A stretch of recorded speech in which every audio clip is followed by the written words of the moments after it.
Wildcats looking for their third consecutive scoring drive. Back to the far corner. Watkins just a little off target.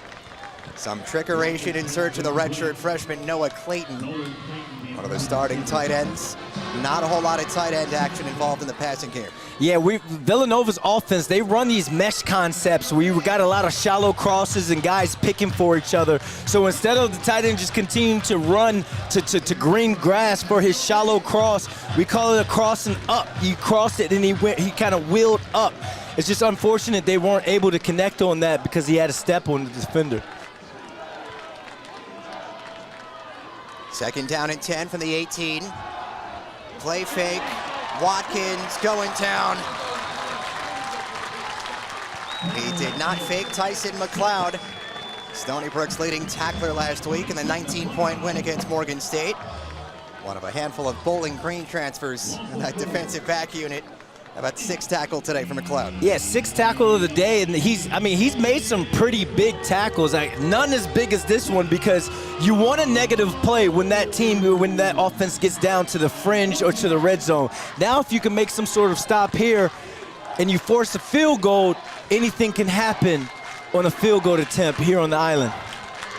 Jabril Mace flanks Watkins. Well protected again. Connor surveys, running out of time. Watkins gets rid of it. It's completed. Just short of the first down marker. Watkins, though, makes something happen. It'll bring up a 4th down and short. And he got up limping a little bit, and you can see him kind of limping off to the sideline, but great job by him by time. Again, we see these Villanova receivers running a lot of crossing routes, but he's buying time, looking for a guy to be open. Great job by Jalen Sanchez coming back to the ball. It looks like it's a catch. I don't think they're going to challenge that one, but now it's a chip shot as opposed to a deeper field goal attempt.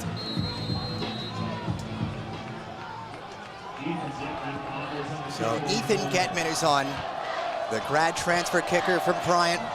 First season as a Wildcat. Tries to make it a 7-point game. It's off the bar. No good. Getman doinked it. It's the 3rd doink in 3 home games for Stony Brook. This time they're on the right side of it. And the lead stays at 4 for the Wildcats. For the people watching at home, you guys remember Scooby-Doo? Because you get a doink! Unreal. What a football game we have here. And for all the people who are like, it should be over by now. These 2 teams are playing sloppy. No, they're not playing sloppy.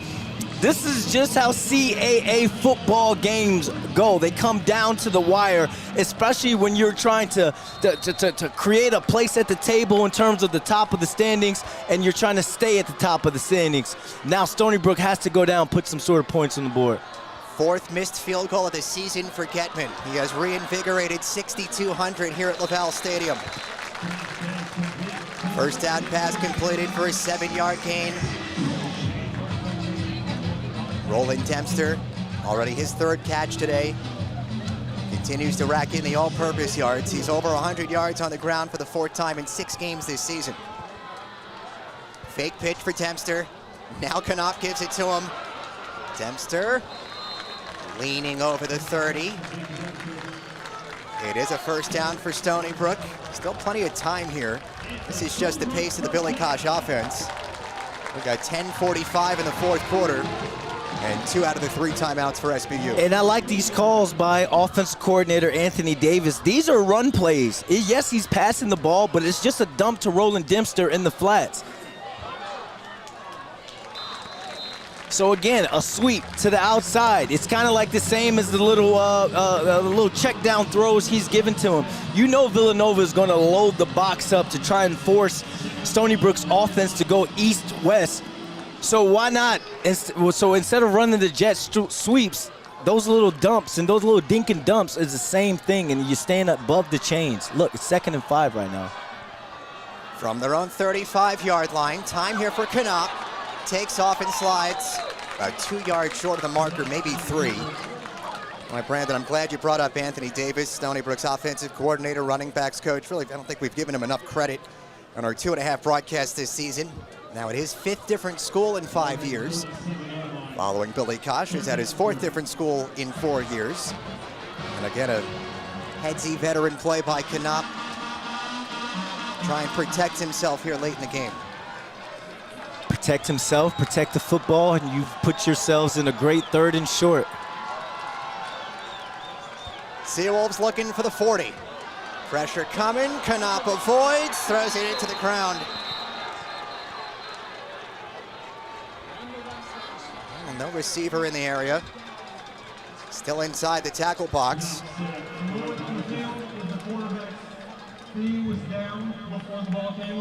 So they ruled that Knopp was down before he threw it.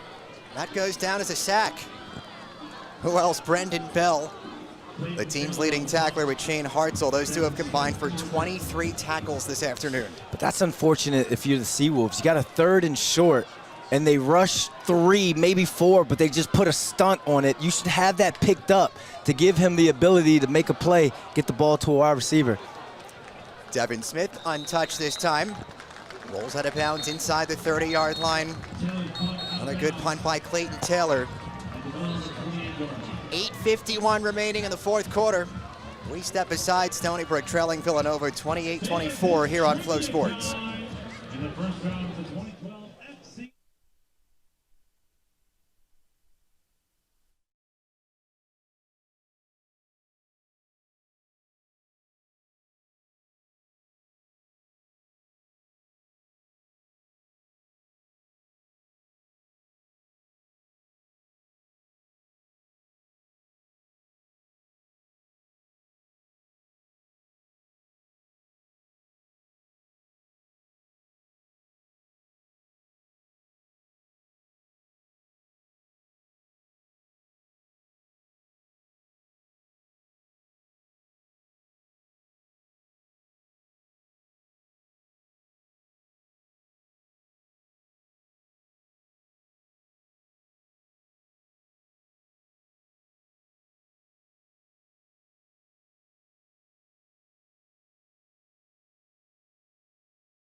Tension continues to mount here on Long Island's North Shore. 28-24, Villanova leading Stony Brook. One of these teams will suffer their first FCS loss this season. He's Brandon London, I'm Johnny Wincott. Matt Levine patrolling the sidelines. David Abbott, 111 yards on the ground, 3 rushing touchdowns, and a chance here, Brandon, still with some time on the clock for the Wildcats to try and steal the game. Yeah, but Stony Brook defense, they're on their heels right now. And, you know, credit Villanova's offense for being multi-dimensional. But you want to key in on the back, but they've also got a bunch of receivers that can burn you on the outside as well. All day, there goes David. Abbott inside the 30. One man to beat. 4th touchdown for the freshman. The CAA Freshman of the Week, maybe the CAA Player of the Week. One play, a lot of yards. Sorry, y'all. I know we talk about detailing your work. I'm supposed to have the details on the exact stat, but the Red Sea just parted. We don't see that here in New York because there's a lot of traffic. 72 yards on the ground on that one play, and that hurts if you're Stony Brook. 21 consecutive points by the Wildcats. And that's the more explosive offense that Mark Ferrante has been looking for this season.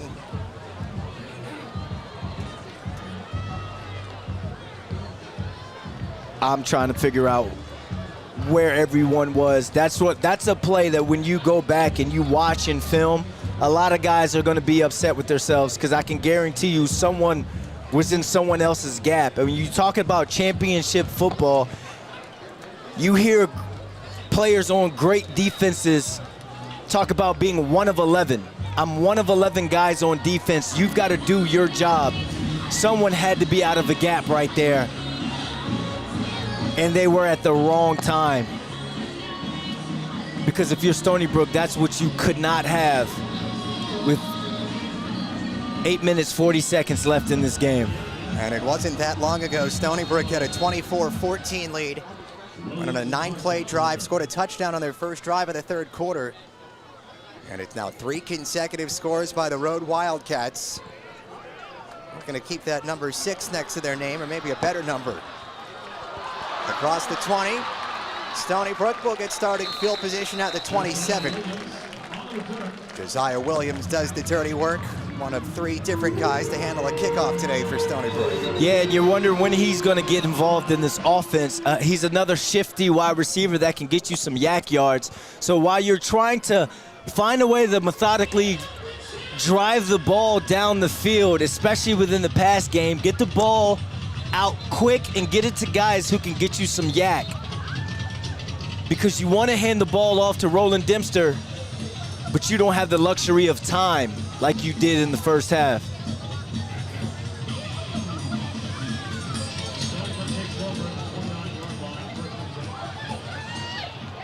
First and 10 for Stony Brook at the 27-yard line. It is getting late early here at LaValle Stadium.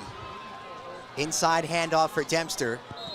He's up to 116 yards today in that game of anything you can do, I can do better between Dempster and Abbott. Well, the needle now points back to Abbott after the 72-yard touchdown scamper. Yeah, 183 yards, 4 touchdowns. But we're getting to the point where for Roland, you can't do it anymore because they're going to have to throw the ball a lot more than they run it. Well, this may be coming back, flag in the backfield. Nifty maneuvering by Tyler Knopp, who has really shown a propensity to use the legs here today in his second start of the season.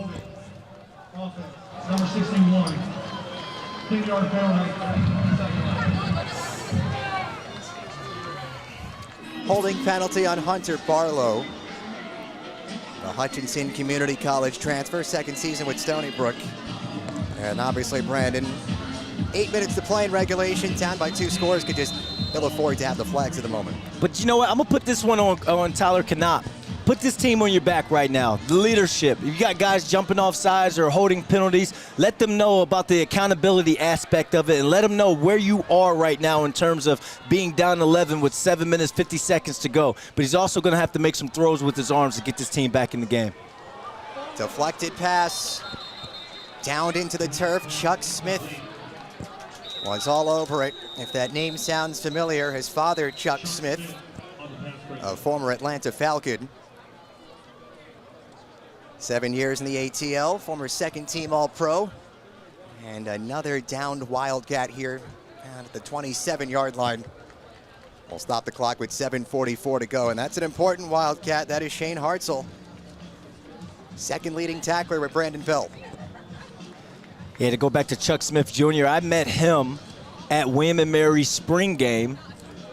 He was on a recruiting visit to William & Mary because he was transferring. And, I mean, great kid. He understands anything, and he understands everything. He gets it. He gets the game within the game. He chose Villanova. He's made some plays for them. But he comes from a really great pedigree. And you're hoping that Hartzell gets up, especially if you're on Villanova, because he's having himself a big day out there. He's been all over the field. But it's not looking good because they've taken his helmet away, and you're hoping it's not anything that's dealing with a concussion and all. I'm just speculating right now while he's down. But as a player who's had 2 concussions, you know, I can kind of see the body language of the training staff. So hopefully he's all right. You want to protect the player, but he's had himself a great day. He's earned all types of helmet decals. And we told you earlier, as Mark Ferrante pointed out in our midweek conversation, Hartzell's a 4th-year junior. We are so veteran defensive that he's the youngest out of the 11 starters. Both of these teams headed to the bye week next week. But in 2 weeks, Stony Brook back on the road to take on a talented Towson team. Kickoff at 1 p.m. Catch it right here on Flow Sports. 3rd down and 16 for Stony Brook. Tyler Knopp looking for a miracle, rolling right. Knopp runs out of room. Dangerous throw, nearly intercepted. Josiah Williams double covered. Christian Sapp, who also is back from injury. Wildcats are getting healthy. Got his hand on her. Yeah, that Seawolves offensive line, you got to give them some time. You got to get these wide receivers some time to get down the field. Villanova, they're sitting all over these intermediate routes. They're playing the chains. They know that they're testing these Seawolves wide receivers. That's 5 straight drives with no points for this Seawolves offense. It's made Clayton Taylor a busy punter here in the second half. Devin Smith reels it in at the 35. And again, opportunity for the Wildcats to kill some clock. We're halfway through quarter number 4.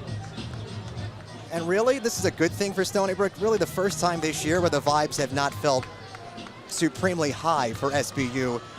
Down by 11 against the number 6 team in the country. Hey, adversity. We talked about it. You want to be the best, you got to beat the best. You think there hadn't been times that Villanova has been down, down to double digits with 7-8 minutes left?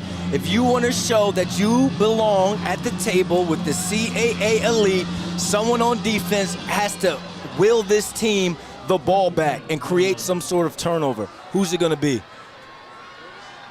Turnovers have been very hard to come by. Oh, almost had one there.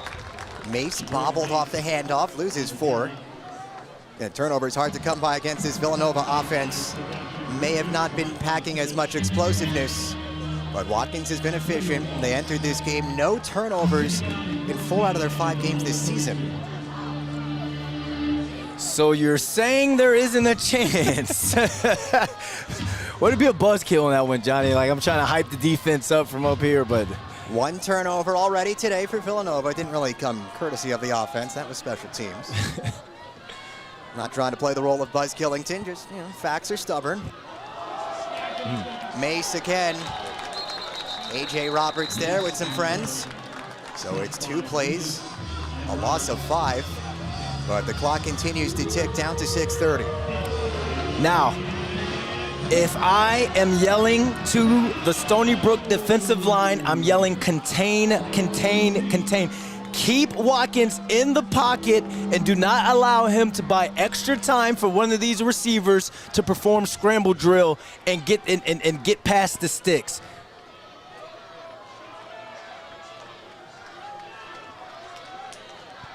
$16 yards necessary. Watkins looking near side, fires a laser. Here comes a flag.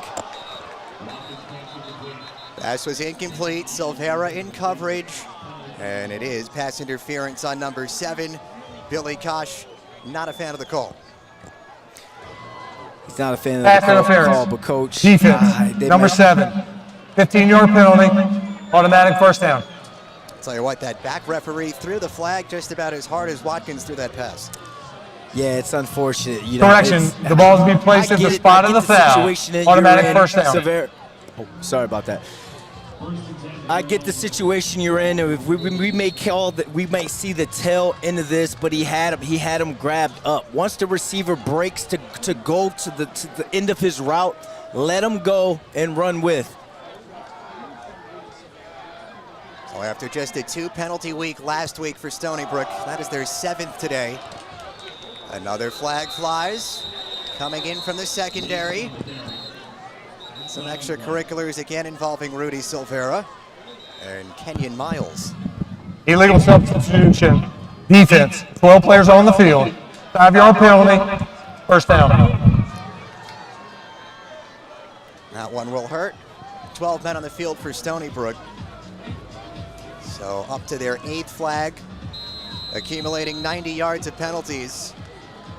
And that's about as upset as we've seen Billy Kosh in the first 6 weeks of the season. If Stony Brook loses this game, I'm Coach Kosh. I show them the second half of the film. We won't even watch the first half. Watch the second half on plays that you allowed yourselves to get beat at. But you can make a right or a wrong or right by creating some sort of turnover. 1 yard pickup out to the 50. Villanova just chipping away here, letting that clock bleed down just over 5 minutes to go in this fourth quarter. And Stony Brook, again, this is probably a good thing in a position they're not really used to being this year. Late fourth quarter, down 2 scores. No one's going to say being down 2 scores in the fourth quarter is a good thing. I get you're trying to, help the kids out with a little morale and everything, but you want the lead right now. But I get what you're saying. The adversity is going to hit. Now you can see who's going to respond and how they're going to respond. First down, Villanova. Half a yard, just past the line to gain to the 46. So the sticks keep moving. The clock keeps moving. And Villanova trending in the right direction to move to 4-0 against their FCS opponents this year. Yeah, we talk about the high-powered offense in terms of the passing game for Villanova, but they're also built for a 4-minute offense to run the clock out.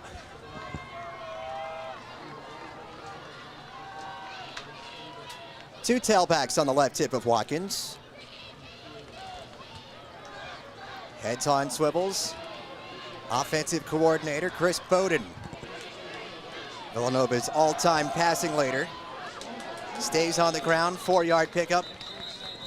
And we'll see when Stony Brook decides to use timeouts. Okay, there we go, right on. Second charge timeout, Stony Brook. For SBU. 30-second timeout. 4:02 remaining. Going back to our previous point, we never want to be down in the fourth quarter, let alone 2 scores.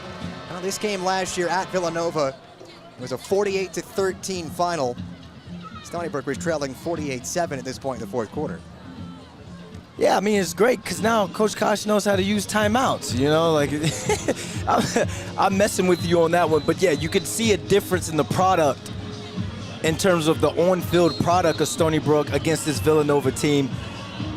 But it's just unfortunate because the second half has gone all Villanova's way. And if you're Stony Brook, you're looking at this like 4 minutes left in the game.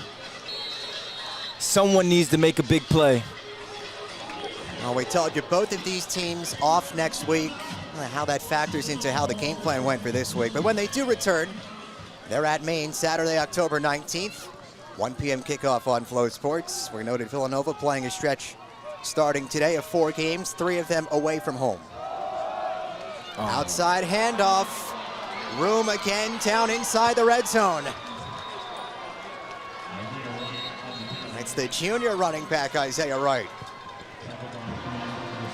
And this is all mat room drills. This goes back to January. This goes back down to, let's say, February, when you come back from that winter break and you guys start your off-season conditioning program. This is what you hit the mat room hard for. You got offensive linemen getting out, getting to the perimeter, making big blocks. You got tight ends down the field making blocks. This is where you try and impose your will on a team to close a game out as one of the top 5, top 6 team in the country.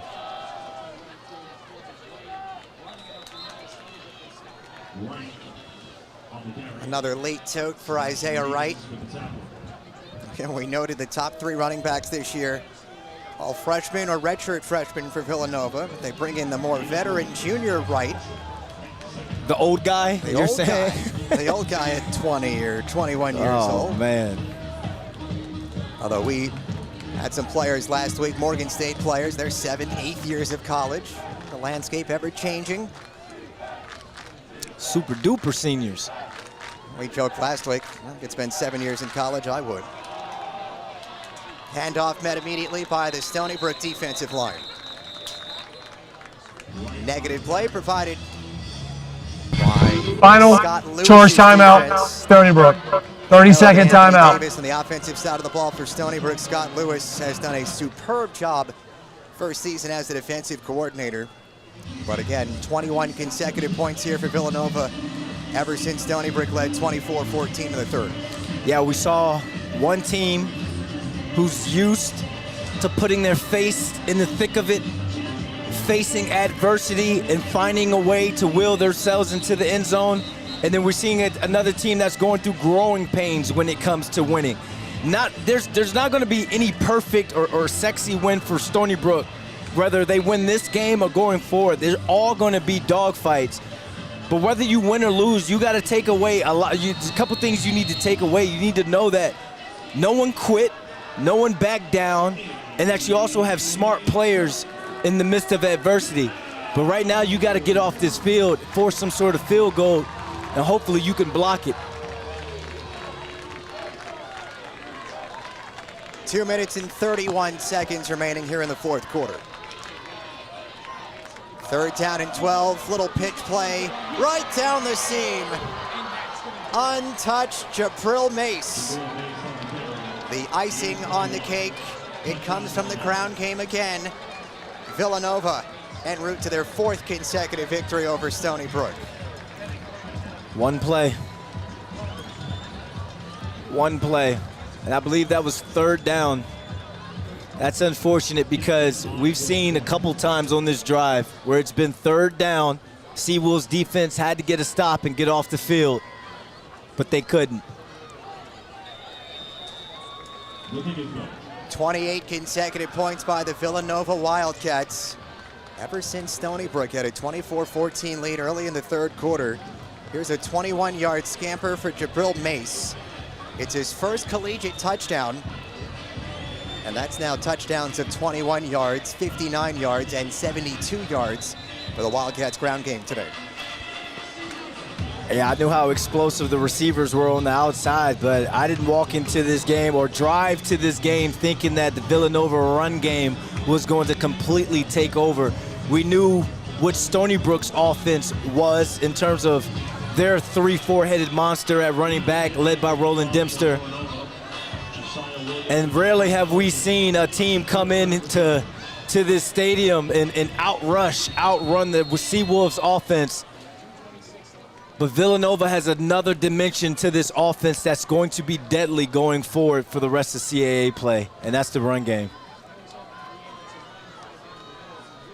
Josiah Williams lets it sail over his head, funnel 2:26 here in the fourth quarter. Again, Malachi Marshall, the freshman quarterback who had started each of the last 4 games for Stony Brook, all 4 games the win streak. He's on the sideline, not in pads, he's wearing the jersey, right side of your screen, number 2. Tyler Canapa stepped in admirably for no easy task, no matter how this game would have shaped up, making your second start of the season against a top 5 opponent. Yeah, but I look at it like opportunity. You don't get much opportunity, and you see the young fella right there, you know he's got to be upset because this would have been the biggest game that he would have played in his true freshman career. So you wonder what the offense would have looked like with him on the 1s and 2s. But at the end of the day, if ifs and buts was candy and nuts, then every day would be Christmas. This is just, it's a next man up. Football is a game where guys get hurt. So we don't know how long we're going to have to wait to see him take back over at QB1 duties. But you know he's going to be ready. Canop to the flats, Carson flipped. It brings us to our 2-minute timeout here in the fourth quarter. That is the 2-minute timeout for Stony Brook. Villanova flexing their muscles here on Long Island, 42-24. We'll wrap it up next on Flow Sports.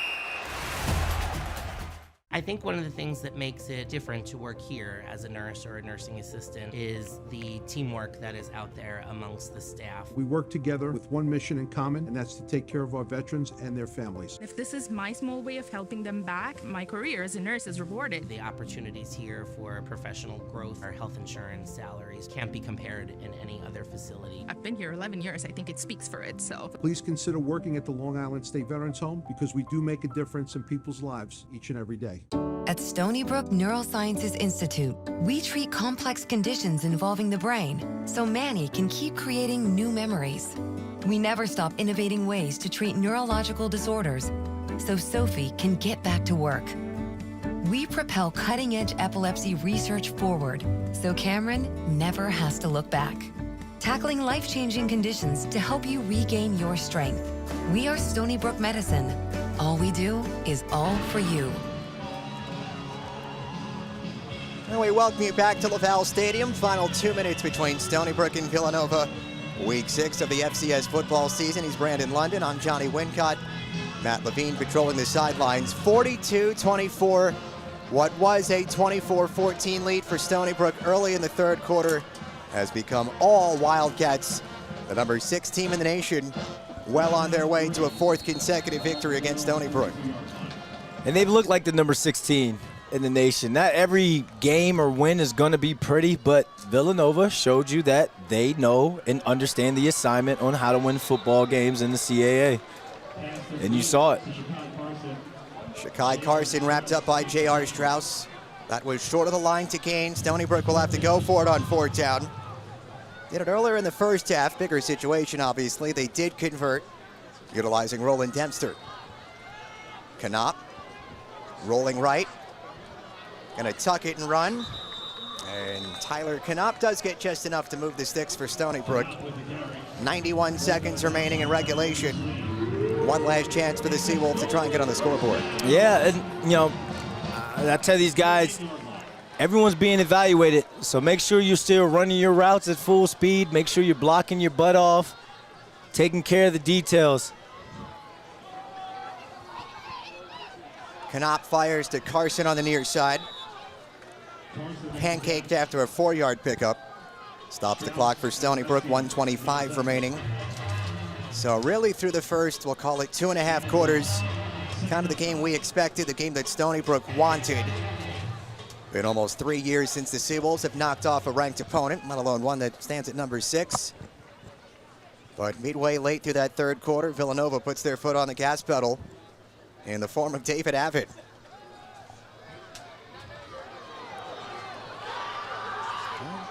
Nobody open downfield for Knopp. Scrambles for another first down into opponent territory. If I'm Stony Brook, during this bye week, I'm working on the passing game. Regardless if it's with Marshall, if it's with Knopp, you got a great running back, you got a great run game, but you got to be able to play complementary football. The near interception turns into a reception. Shakai Carson playing the role of Roland Dempster on this final drive. Again, both teams into the bye week next week. Conference games, though, the rest of the way. That'll start up again in 2 weeks.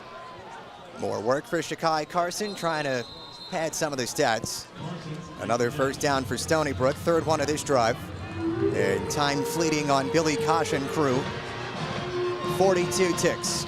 That's what I mean by evaluation. This may be garbage time for a young guy like Carson, but just the fact that he just made someone miss to get up the field and get the first down, you never know. You could be a part of the plans coming out of the bye week to maybe get you a package or two. So yeah, you might be out of it, game might be over, but you still play as hard as you can and make the most of whatever play comes your way. First down from the 38-yard line. Knopp backtracking, avoids 2 would-be sacks, and he'll coast to the near sideline. 32 seconds remaining. Stony Brook to the 30-yard line. Good line from Billy Kosh in the midweek conversation, especially given how things had played out late in the game. And he was worried about Villanova, just as Mark Ferrante was worried about Stony Brook. Billy said, we're learning how to win. They know how to win. That is the difference. He said they have a recipe. First short timeout, Villanova. 30-second timeout. Timeout, Stony Brook. And that comes with building a culture. You know, and I've spoke to him, and I've asked, and you've talked to him about, you know, what's the hardest part about coming in and taking over from a team that didn't win at all last year, and it's I don't think people understand when you're trying to teach kids how to win, when you're trying to teach kids that it's like, all right, adversity is hit. That doesn't mean you go back to being the 0-11 team. That means you put your face in the adversity. You stick up to it. You fight that adversity bully. And he's done a good job of that, hence the 4-game win streak. But now they realize, now they found an even bigger bully.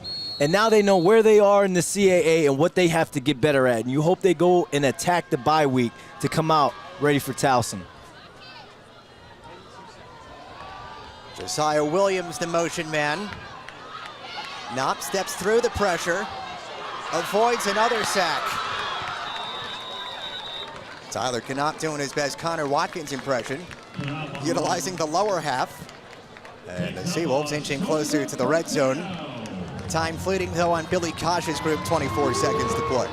Yeah, he's showing some really good pocket presence, showing how elusive he can be. If I'm the Stony Brook receivers, you got to understand every play is going to be scramble drill. So make sure your scramble drill rules are right. You might be able to catch yourself a touchdown. Knopp, near side Dempster, brought down to the 10-yard line. Man, get him out of the game. Stony Brook does not have any more timeouts. They should have enough time to run one more play. Knopp out of the shotgun. Final play of this Week 6 Coastal matchup. Knopp, incomplete. For the 4th consecutive time, the Villanova Wildcats have bested the Stony Brook Seawolves. They remain unblemished against FCS opponents. Stony Brook's 4-game win streak is over. Your final 42-24. What a game. You know, I thought Stony Brook came out, gave their all in the first half, took the opening drive in the 3rd quarter. That opening drive went down and scored. But now they know what they're going to have to clean up if they're going to punch up when it comes to the CAA. You're going to face a Towson team after the break that could have beat Villanova if it wasn't for a blocked field goal. So that's what I'm saying about this Villanova team finding ways to win. They won a game that they should have lost by blocking a field goal at special teams. Now, if you're Stony Brook, now you got to find ways to be creative and find ways to continue to win in the CAA, because you're not a bad football team. You can play. You can play in this league. Now it's all about the championship details and taking care of business and standing on business. Both teams get to rest into the bye week.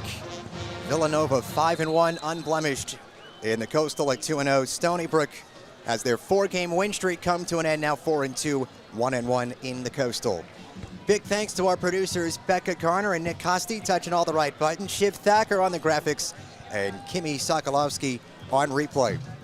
Matt Levine, our 3rd member, down on the sidelines from my broadcast partner, Brandon London. Can't forget our stats man, Jeff Bernstein. I'm Johnny Wincott. We say so long and farewell from Laval Stadium. Stony Brook's win streak comes to an end at the hands of number 6 Villanova. Your final 42-24.